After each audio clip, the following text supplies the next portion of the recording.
मध्य प्रदेश के धार की भोजशाला में बसंत पंचमी की पूजा और नमाज को लेकर गुरुवार यानी 22 जनवरी 2026 को सुप्रीम कोर्ट में हिंदू और मुस्लिम पक्ष में बहस हो गई।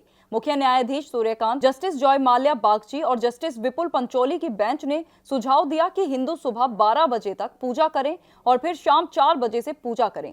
कोर्ट के सुझाव पर याचिकाकर्ता ने कहा कि अगर नमाज ही 5 बजे के बाद हो सके तो बेहतर होगा, जिस पर मुस्लिम पक्ष के वकील ने कहा कि जुमे की नमाज का समय तय है, इसे बदला नहीं जा सकता। हिंदू फ्रंट फॉर जस्टिस नाम की संस्था ने बसंत पंचमी के दिन मुसलमानों को वहां नमाज पढ़ने से रोकने की मांग करते हुए याचिका दाखिल की है। याचिका में कहा गया है कि आर्कियोलॉजिकल सर्वे ऑफ इंडिया यानी एएसआई ने हिंदुओं को हर मंगलवार और बसंत पंचमी पर पूजा की अनुमति दी है, जबकि मुस्लिमों को हर शुक्रवार दोपहर 1 से 3 बजे तक नमाज अदा करने की इजाजत मिली है। साल 2003 के इस आदेश में ये नहीं बताया गया कि अगर बसंत पंचमी शुक्रवार को हो तो क्या होगा।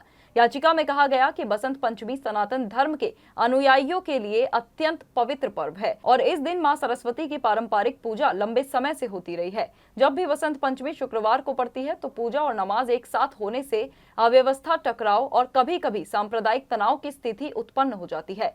याचिकाकर्ता ने कोर्ट में कहा कि 23 जनवरी यानी कल बसंत पंचमी है और सूर्योदय से सूर्यास्त तक पूजा और हवन होगा।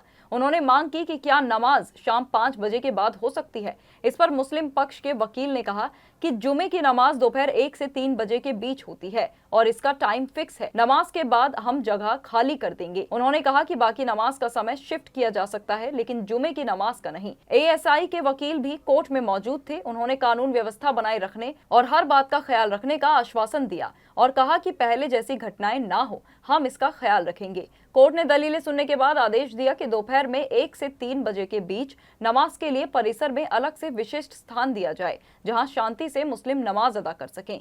कोर्ट ने हिंदुओं के लिए भी यही आदेश दिया कि सरस्वती पूजा, हवन और बसंत पंचमी से जुड़े अन्य कार्यक्रमों के लिए परिसर में अलग स्थान होगा।